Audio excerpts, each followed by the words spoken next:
Hello viewers, welcome to my YouTube channel. তো আজ এই ভিডিওর মধ্যে দিয়ে আমরা ইংলিশ গ্রামারের পার্সন ও জেন্ডার সম্পর্কে জানবো। তো প্রথমে দেখে নেওয়া যাক পার্সন বলতে কী বোঝো। পার্সন কথার বাংলা অর্থ হলো পুরুষ। পার্সন তিন প্রকার, অর্থাৎ পার্সনের মধ্যে দিয়ে পুরুষ বোঝায়। তো পার্সন হচ্ছে তিন প্রকারের। পার্সন ফার্স্ট পার্সন, উত্তম পুরুষ যেটাকে বলা হয়। নেক্সট হচ্ছে সেকেন্ড পার্সন, ওকে। আর থার্ড পার্সন। তো থার্ড পার্সন হচ্ছে প্রথম পুরুষ, ওকে। তো পার্সন তিন প্রকারের আমরা দেখতে পাচ্ছি। পার্সন তিন প্রকারের, ফার্স্ট পার্সন, সেকেন্ড পার্সন ও থার্ড পার্সন। এবার আমরা একে একে দেখে নেব ফার্স্ট পার্সন কি। ফার্স্ট পার্সন বলতে কী বোঝো, বা ফার্স্ট পার্সন বক্তা নিজের নামের পরিবর্তে যে সর্বনাম পদটি ব্যবহার করে, তো সেগুলি হচ্ছে ফার্স্ট পার্সন বা উত্তম পুরুষ। যেমন আমি, আমার নামের পরিবর্তে কী কী পার্সন করবো। আই মানে আমি, তারপর উই আমরা, ওকে। এগুলো হচ্ছে ফার্স্ট পার্সন উদাহরণ। তো ফার্স্ট পার্সন এক্সাম্পলে যেখানে লিখে রেখেছি আই মানে আমি, উই হচ্ছে আমরা, এটা হচ্ছে উই। আই হচ্ছে সিঙ্গুলার মানে একবচন, আর উই হচ্ছে প্লুরাল, ওকে, প্লুরাল বহুবচন। নেক্সট আমরা দেখে নেব second person example. Second person হচ্ছে বক্তার সম্মুখস্থ, মানে বক্তার সামনে কাউকে কিছু বলার সময় সেই ব্যক্তির নামের পরিবর্তে যে সর্বনাম ব্যবহার করা, সেগুলি হচ্ছে সেকেন্ড পার্সন বা মধ্যম পুরুষ, ওকে। তো আচ্ছা, সেকেন্ড পার্সনের এক্সাম্পল হচ্ছে তুমি, তোমরা, ইউ মানে, আর ইউর হচ্ছে তোমাদের, ওকে। তাহলে আমরা সেকেন্ড পার্সন যে এক্সাম্পল সেগুলো কি হচ্ছে না, ইউ মানে হচ্ছে তুমি বা তোমরা, আর একটা হচ্ছে ইউর, ঠিক আছে। তো আরও রয়েছে ইউর, তোমাদের।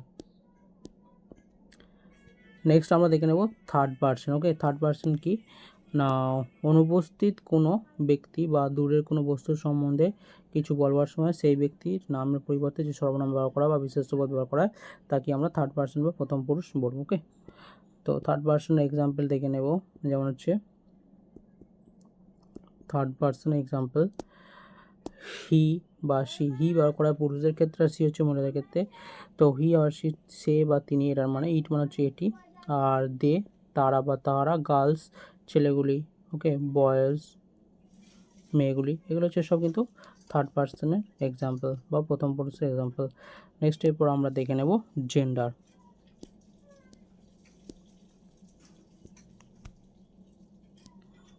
জেন্ডার বলতে কী বোঝো। আচ্ছা, জেন্ডার কথার অর্থ হচ্ছে লিঙ্গ।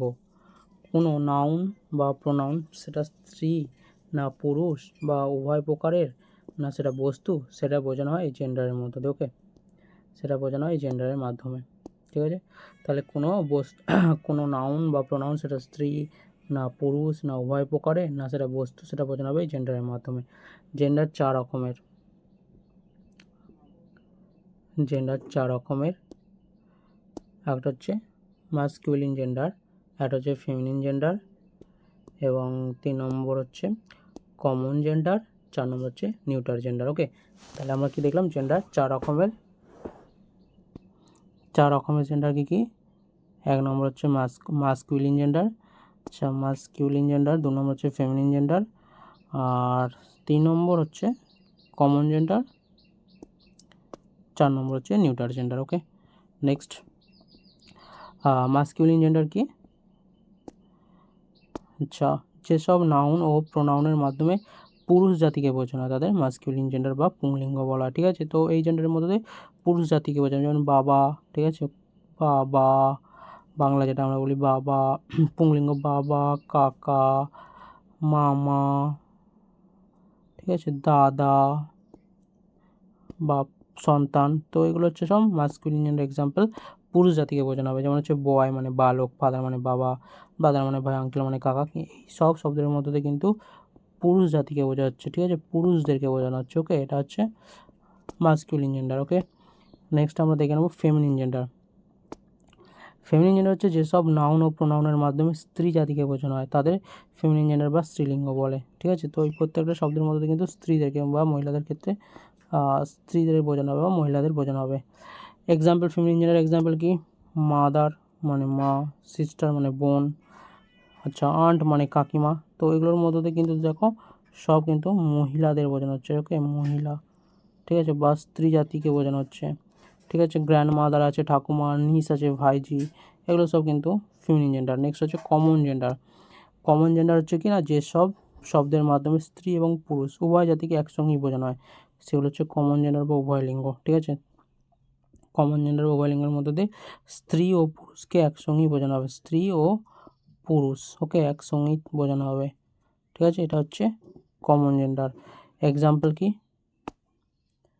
পেরেন্টস পিতা মাতা। ঠিক আছে, পিতা হচ্ছে পুংলিঙ্গ আর মাতা তাহলে মা স্ত্রীলিঙ্গ, তাহলে দুটোকে কিন্তু একসঙ্গে পেরেন্টস শব্দের মধ্যে দিয়ে বোঝানো হচ্ছে, এটা হচ্ছে কমন জেন্ডার। স্টুডেন্টস, স্টুডেন্টস মানে কি ছাত্র ছাত্রী, ছাত্র হচ্ছে কি ম্যাসকুলিন জেন্ডার আর ছাত্রী হচ্ছে কি ফেমিনিন জেন্ডার, তাহলে এই দুটোকে একসঙ্গে একটা ওয়ার্ডের মধ্যে দিয়ে বোঝানো হচ্ছে সেটা স্টুডেন্টস। তাহলে ছাত্র ছাত্রী মানে দুজনকে একসঙ্গে বোঝানো হচ্ছে। ঠিক আছে, ম্যাসকুলিন জেন্ডার এবং ফেমিনিন জেন্ডার দুটো জেন্ডারকে একসঙ্গে বোঝানো হচ্ছে, তাই এই শব্দগুলো হচ্ছে সব কমন জেন্ডার, মানে উভয় প্রকারই বোঝানো, উভয় লিঙ্গ। যেমন ডক্টর, ডক্টর মহিলা ডাক্তার হতে পারে, পুরুষ ডাক্তার হতে টিচার, ম্যাডামস। ঠিক আছে, টিচার শিক্ষক শিক্ষিকা দুটো শব্দের মধ্যে স্যার ম্যাডাম দুজনে হয়। টিচার শব্দের মধ্যে দুজনকে বোঝানো হচ্ছে। ফ্রেন্ড বন্ধু বান্ধবী, ঠিক আছে, ছেলে বন্ধু হতে পারে, মেয়ে বন্ধু হতে পারে। তো এই শব্দগুলো হচ্ছে কি না সব কমন জেন্ডার, মানে দুটো লিঙ্গ কি একসঙ্গে বোঝাচ্ছে, স্ত্রী এবং পুরুষ লিঙ্গকে। নেক্সট হচ্ছে নিউটার জেন্ডার। নিউটার জেন্ডার কি, যেসব নাউন ও প্রোনাউন, যেসব নাউন ও শব্দের মাধ্যমে জড় পদার্থকে বোঝানো হয় তাদের নিউটার জেন্ডার বা ক্লিবলিঙ্গ বলে। অর্থাৎ এই সমস্ত কিন্তু যে জেন্ডারগুলো বোঝানো হচ্ছে এই জেন্ডারটার মধ্যে দিয়ে কিন্তু যেগুলো বোঝানো হবে সেই শব্দে কিন্তু সে প্রাণ থাকবে না। ঠিক আছে, প্রাণহীন, ওকে, প্রাণহীন বা বস্তুবাচক, যেটা আমরা বস্তুবাচক বলি। ঠিক আছে, তো ক্লিবলিঙ্গর এক্সাম্পল দেখে নেব। ক্লিবলিঙ্গ হচ্ছে যেমন chair, table, bench, pencil, pen ইত্যাদি, এগুলো কিন্তু সব জড় পদার্থ বা বস্তুবাচক, এগুলোর কিন্তু বস্তু, এগুলো কিন্তু সব প্রাণ নেই। ঠিক আছে, এগুলো হচ্ছে সব নিউটার জেন্ডার ক্লিবলিঙ্গ। ঠিক আছে, প্রাণহীন বস্তু এগুলো। আচ্ছা, এবার ম্যাসকুলিন জেন্ডার থেকে ফেমিনিন জেন্ডারে পরিবর্তনের কিছু নিয়ম আমরা দেখে নেব। 1 নম্বর নিয়মটা কি বলা হচ্ছে, কিছু কিছু ম্যাসকুলিন জেন্ডারকে সম্পূর্ণ ম্যাসকুলিন জেন্ডারের সঙ্গে সম্পূর্ণ ভিন্ন শব্দ ব্যবহার করে ফেমিনিন জেন্ডারে পরিবর্তন করা হয়। ওকে, 1 নম্বর নিয়মটা একটা এক্সাম্পল দেখে নেব। Man, woman. ওকে, ম্যান একটা পুরো আলাদা শব্দ, ওম্যান একটা আলাদা শব্দ। তো ম্যান মানে হচ্ছে পুরুষদের ক্ষেত্রে বোঝানো হয়, পুরুষ জাতিকে। ওম্যান হচ্ছে মহিলা। আচ্ছা, তাহলে ম্যাসকুলিন জেন্ডার ম্যান, এর ম্যানের ফেমিনিন জেন্ডার হবে ওমেন, ফেমিনিন জেন্ডার। আচ্ছা, মেল, এর ফেমিনিন জেন্ডার কি ফিমেল, দুটো আলাদা শব্দ। ব্রাদার মানে ভাই, সিস্টার মানে বোন। ঠিক আছে, তাহলে দুটো আলাদা শব্দ ব্যবহার করে ম্যাসকুলিন থেকে ফেমিনিন জেন্ডার করা হচ্ছে, এটা একটা সাধারণ নিয়ম। নেক্সট হচ্ছে 2 নম্বর যে নিয়ম রয়েছে, বলছে কিছু ম্যাসকুলিন জেন্ডারের শেষে ইএসএস যোগ করে ফেমিনিন জেন্ডার করা হয়। ঠিক আছে, তাহলে 2 নম্বর নিয়মটা একটু এক্সাম্পল দেখে নেওয়া যাক। লায়ন, এর সঙ্গে শেষে আমরা ইএসএস যোগ করব, লায়নেস। লায়ন মানে হচ্ছে সিংহ। ঠিক আছে, এর ফেমিনিন জেন্ডার হচ্ছে লায়নেস। লায়নেস মানে কি না সিংহী। ঠিক আছে, সিংহী। আচ্ছা, পোয়েট মানে হচ্ছে কবি, একজন পুরুষকে বোঝাচ্ছে এখানে পোয়েট, এবং এসএসে দেখো ইএসএস যুক্ত করে পোয়েটেস করা হচ্ছে, মহিলা কবি। পোয়েটেস হচ্ছে মহিলা কবি, মহিলা কবি। ওকে, নেক্সট পরেরটা 3 নম্বর নিয়মটা দেখব। কিছু ম্যাসকুলিন জেন্ডারের শেষে ভাইল তুলে দিয়ে সেই স্থানে ইএসএস যোগ করে সেটাকে ফেমিনিন জেন্ডার করা হয়। ঠিক আছে, যেমন টাইগার, এখানে শেষে যে ভাইলটা ছিল সেটাকে তুলে দেওয়া হলো, তুলে দিয়ে কী হলো না টাইগ্রেস। টাইগার হচ্ছে বাঘ, টাইগ্রেস হচ্ছে বাঘিনী।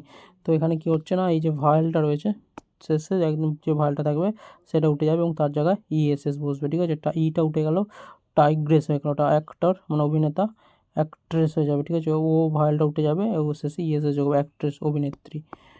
নেক্সট 4 নম্বরটা, কম্পাউন্ড নাউনের শেষে যে পুরুষ অংশ সেটাকে পরিবর্তন করে ফেমিনিন জেন্ডার করা, যেমন সন ইন ল। ঠিক আছে, ডটার ইন ল। তো কম্পাউন্ড নাউন এখানে যে সন ইন ল রয়েছে, এই সন মানে পুত্র, এর জায়গায় আমরা ডটার লিখবো। ঠিক আছে, তাহলে এটা চেঞ্জ হয়ে কী যাবে না ফেমিনিন জেন্ডার যাবে। তো সন মানে পুত্র এবং এর ফেমিনিন জেন্ডার হচ্ছে ডটার। বয়ফ্রেন্ড, এর ফেমিনিন জেন্ডার হবে গার্লফ্রেন্ড। এখানে যে পুরুষ অংশ বয় সেটা যে আমরা লিখবো গার্ল, তাহলে এটা চেঞ্জ ম্যাসকুলিন থেকে ফেমিনিন হবে, গার্লফ্রেন্ড হয়ে গেল। নেক্সট হচ্ছে 5 নম্বর, কম্পাউন্ড নাউনের শেষের অংশটিকে ফেমিনিন করে এটা জেন্ডার চেঞ্জ করা হয়। এটা হচ্ছে জেন্টেলম্যান, তো এর পরিবর্তন করে ম্যানটা আমরা তুলে দিয়ে এর মহিলা মানে ফিমেল, যেটা ফিমেল অংশটা ওম্যান লিখলাম, তাহলে এটা জেন্টেলম্যান থেকে জেন্টেল ওম্যান হয়ে গেল। ল্যান্ড লর্ড, এখানে লর্ডের জায়গায় আমরা লেডি লিখবো, ল্যান্ড লেডি। ওকে, তাহলে এটা চেঞ্জ হয়ে যাবে ম্যাসকুলিন থেকে ফেমিনিন জেন্ডার। ঠিক আছে, এর পুরুষ অংশটাকে চেঞ্জ করে দিলে এটা ম্যাসকুলিন থেকে ফেমিনিন জেন্ডারে পরিবর্তন হয়ে গেল। ওকে।